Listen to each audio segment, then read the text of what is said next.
Bismillah, alhamdulillah, wassalatu wassalamu ala rasulullah, mabad. Assalamualaikum warahmatullahi wabarakatuh. Waalaikumsalam warahmatullahi wabarakatuh. Kita melanjutkan Ustadz dari pembahasan berikutnya. Sekarang kita membahas ini Ustadz, yang lalu kan ada sumber akidah terbatas hanya dari dalil. Nah, Ustadz pernah sampaikan kita akan melanjutkan pembahasan apa sih alasan utama atau secara akal kenapa sumber akidah itu hanya terbatas dari dalil saja? Kenapa? Iya. Baik.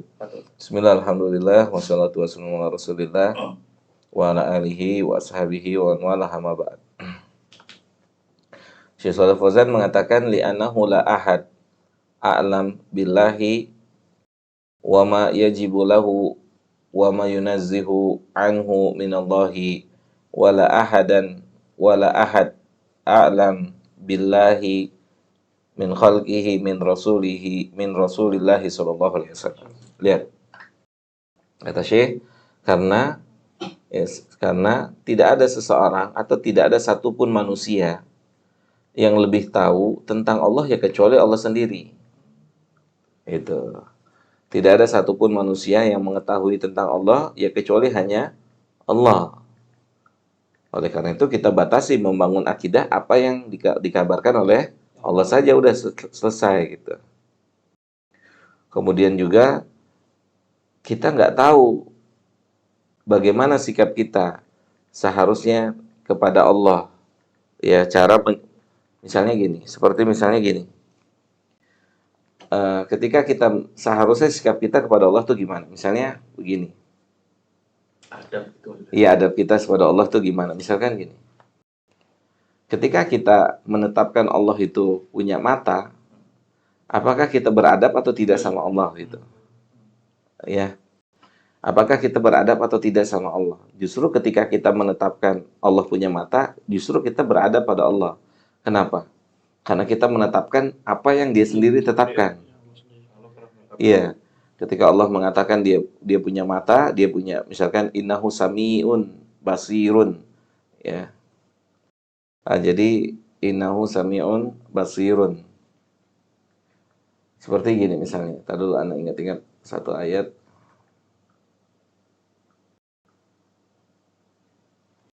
Sebentar ya. Minum dulu. Fadhal, minum dulu.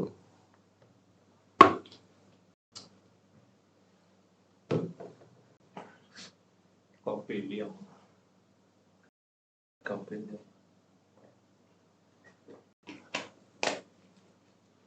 Kopi liong itu dong. Kopi putih.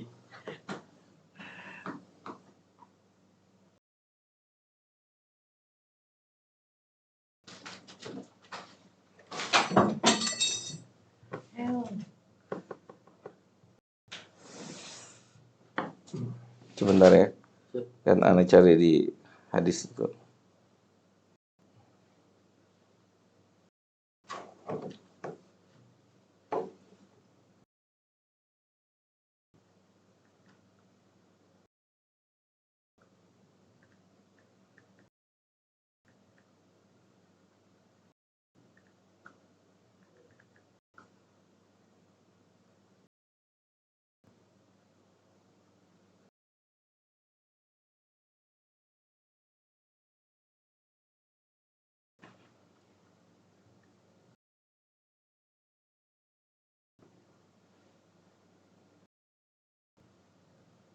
Nah, gini.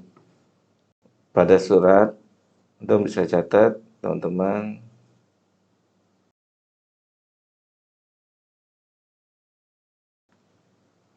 Dalam sebuah hadis,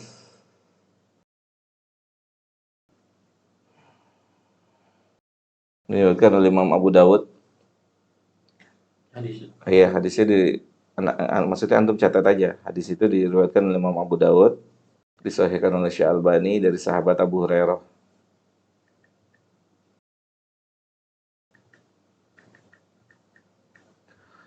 Hadis itu menyebutkan gini.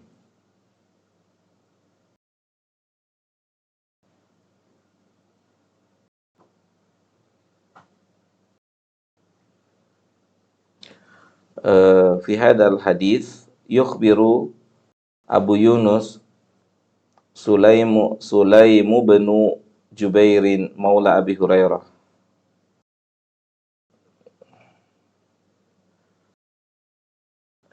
Di sini lompat hadisnya.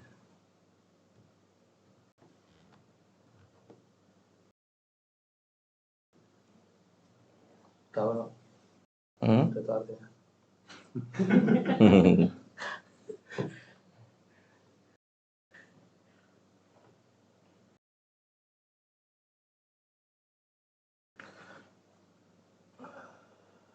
Jadi eh,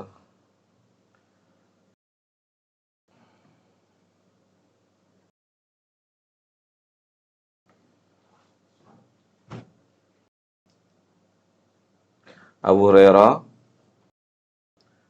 pernah membaca Al-Quran dalam surat An-Nisa ayat 58.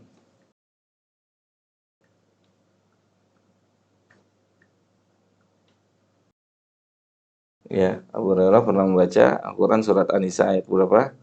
58.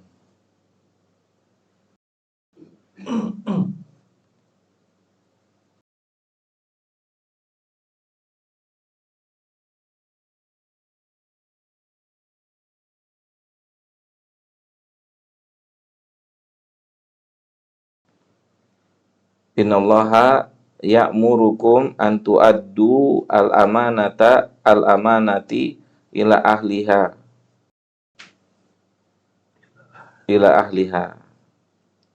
sampai ayat terakhir innallaha kana sami'an basira. Ya.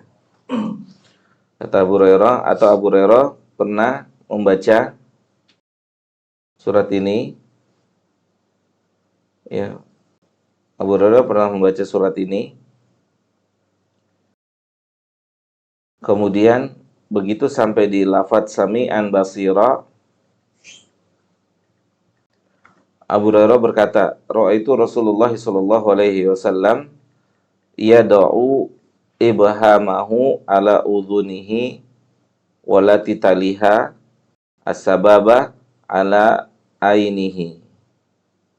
Qala Abu Hurairah, "Ra'aitu Rasulullah sallallahu alaihi wasallam yaqra'uha wa yad'u isba'aihi." Jadi kata Abu Hurairah, dia pernah lihat Nabi baca surat ini, surat yang Abu Hurairah baca. Jadi Abu Hurairah sedang mempraktekkan apa yang pernah dilihat. Ya, apa yang pernah dilihat. Jadi ada seorang yang bernama Abu Yunus Sulaimu bin Jubair, mantan budaknya Abu Hurairah. Ya, dia ngelihat Abu Hurairah ketika baca Quran sampai di surat An-Nisa ini. Dia lihat Abu Hurairah ketika sampai lafadz di sami'an basira, Abu Hurairah memegang telinganya dengan jempolnya dan memegang matanya dengan tangan telunjuknya. Kurang lebih begini ya, kurang lebih. Megang telinganya dan juga memegang matanya.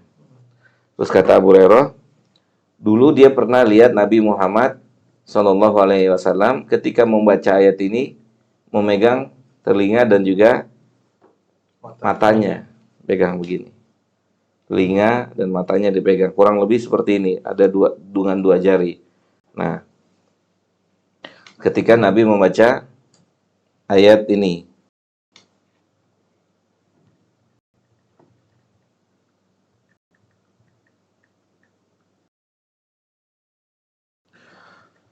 kemudian para ulama menjelaskan, ya, bukan artinya Nabi kita Muhammad SAW sedang menyamakan antara telinganya Allah dengan matanya, telinganya Allah dengan telinganya makhluk, matanya Allah dengan mata makhluk. Kan nggak mungkin Nabi menyamakan. Jadi Nabi pegang begini, SAW.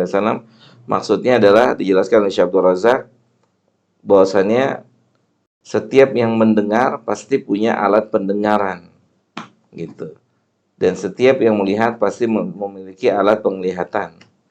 Jadi Nabi megang begini, dilihat Abu Hurairah, dan Abu Hurairah pernah mempraktekannya seperti ini. Gitu. Yang menunjukkan apa? Allah punya telinga dan juga Allah juga punya mata.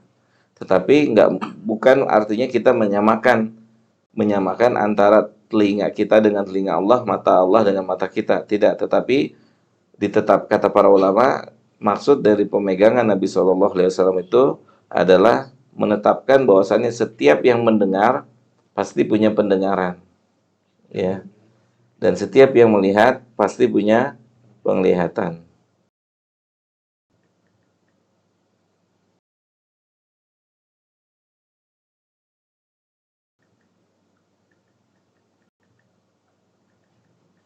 Nah, maka jelas sampai sini ya.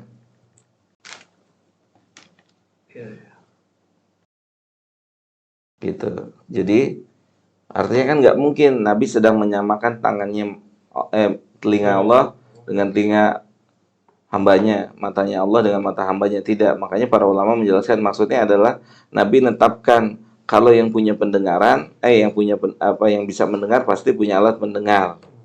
Yang bisa melihat pasti punya alat untuk melihat. Nah, maka kita menetapkan apa yang ditetapkan saja sama Allah dan Rasulnya. Ya, kita tidak bisa ditafsirkan dengan tafsir-tafsir yang lain gitu. Itu yang dimaksud ya, yang mengetahui Allah ya cuman Allah gitu. Yang mengetahui Allah tentang dirinya ya Allah sendiri. Nah, tadi kan kita sebutin ketika kita menetapkan Allah punya telinga dan Allah punya mata, apakah itu kita beradab atau tidak Allah? Maka ketika kita menetapkan berarti kita telah beradab. Justru beradab gitu. Karena apa? Karena ada sebagian saudara kita yang mereka mengkhawatirkan ketika menetapkan Allah punya mata, ketika Allah punya telinga, atau sifat-sifat yang lain, mereka mengira kalau ditetapkan berarti menyamakan Allah dengan makhluk. Paham nggak? Jadi mereka mengira kalau misalkan ditetapkan Allah punya mata, kalau ditetapkan Allah punya telinga, maka mereka mengkhawatirkan apa? Mereka nggak punya adab sama Allah, karena mereka telah menyamakan antara Allah dengan makhluk, gitu. Padahal nggak seperti itu. Justru mereka yang harus dipertanyakan adabnya. Kenapa? Kenapa mereka nggak tetapkan apa yang ditetapkan oleh Allah? Justru dibalik-balik ya. Iya, justru mereka mengatakan kita saat menetapkan Allah ini punya tangan, punya mata, maka mereka mengatakan kita ini mujassimah namanya. Mujassimah itu adalah satu sekte yang mengatakan Allah punya jisim, punya bentuk. Itu. Mereka bilang kita ini mujassimah. Ya, padahal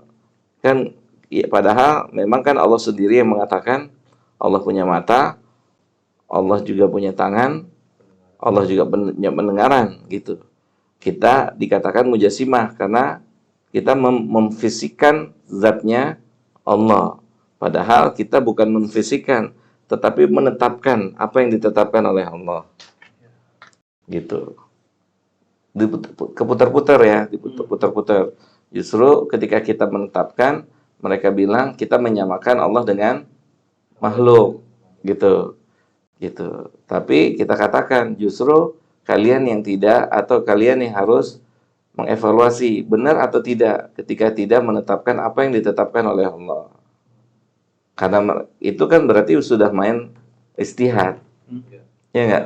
Sudah main ijtihad. Kayaknya enggak ada dihilangin sama mereka justru kalau ini gitu. Iya, itu namanya ijtihad. Kayaknya kalau kita tetapin Allah punya tangan, nih hasil ijtihad. Kayaknya kita akan nyamakan Allah dengan makhluk. Gitu. Mereka kepikiran sampai kayak begitu, berarti kan mereka sudah berijtihad. Sementara kita menerima ayatnya punya tangan aja udah nggak pakai ijtihad lagi. Nah, gitu. Ketika tidak overlapping ya. Nggak overlapping, sudah. Kita nggak bilang, kita tetap pakai kaidah dalam Al-Quran, laisa kamitslihi syai'un. Tidak ada yang serupa. Ketika kita bilang Allah punya tangan, ya tangan dia dengan kesempurnaannya beda dengan tangan kita. Gitu maksudnya, ya. Dan apa namanya? Jangan sampai, kan makanya di sini katakan Syekh, ketika kita sikap kita yang sebenarnya untuk Allah itu bagaimana? Ya, jangan sampai main ijtihad di dalamnya. Itu antum paham maksudnya ya? Dan tentunya yang kedua, yang paling mengetahui tentang Allah adalah Nabi kita Muhammad Sallallahu Alaihi Wasallam. Ya, satu-satunya makhluk ya yang paling mengetahui tentang Allah ya nabinya sendiri atau utusannya yaitu Nabi kita Muhammad Sallallahu Alaihi Wasallam. Wallahu taala a'lam wa a'lam. Jadi itulah yang dimaksud dengan itulah alasan kenapa mencukupkan dengan Al-Quran dan Sunnah. Iya, cukup dengan dalil. Ya, letterlocknya dalil. Ya, alasannya adalah bisa diterima, sangat bisa diterima oleh akal. Yang tahu Allah ya Allah gitu kan. Yang tahu Allah selain Allah berikutnya adalah Nabi kita Muhammad SAW. Itu. Wallahu a'lam. Ya.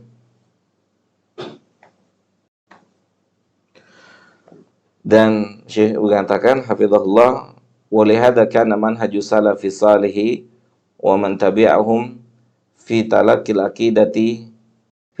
aqidah maksuran 'alal kitabi was sunnah. Nah, itulah manhaj salaf dalam menerima akidah, itu terbatas dengan apa yang ditetapkan oleh Al-Qur'an dan sunnah gitu. Jelas ya? Maka pada pembahasan berikutnya, insyaallah kita akan membahas menetapkan atau beriman dengan apa yang ditetapkan oleh Allah. Ya, kita akan bahas beriman dengan apa yang ditetapkan oleh Allah dan Rasul-Nya. Gitu. Mengimani apa yang ditetapkan oleh Allah dan Rasul-Nya tentang Allah. Ya, mengimani apa yang ditetapkan oleh Allah dan Rasul-Nya tentang Allah. Oke, kita cukupkan dulu sampai sini. Baik, kita cukupkan. Baca doa kafaratul majelis. Subhanakallahumma wa bihamdika asyhadu an la ilaha illa anta astaghfiruka wa atubu ilaika. Assalamualaikum warahmatullahi wabarakatuh. Waalaikumsalam warahmatullahi wabarakatuh. Rumah musafir adalah sebuah rumah yang insyaallah ta'ala kita rencanakan untuk menjadi salah satu tempat diajarkan ilmu-ilmu agama secara dasar atau ilmu-ilmu dasar agama. Punya satu ya. Jadi gantian. Mix satu buat semua. Satu buat semua insyaallah. Kedepannya ada itu ya. Insyaallah.